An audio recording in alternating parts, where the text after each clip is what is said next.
स्त्रियांच्या डोळ्यांनी या रक्तपाताकडे पाहिल्याशिवाय याची भीषणता तुम्हाला कळून यायची नाही.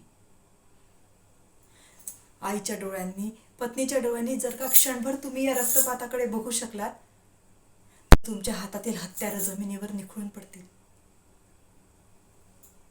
तुम्ही आपल्या दांडगेपणानं, रक्तलालसेनं या नंदनवनाचा नरक करून ठेवलाय. एवढं मात्र खरं, नरक, हो निव्वळ नरक केला आहे. विश्वाच्या पसाऱ्यात किडे कीटकांपेक्षा जास्त महत्त्व नसलेली माणसं तुम्ही केवढ्या अहंकारानं लढाया लढवत बसता.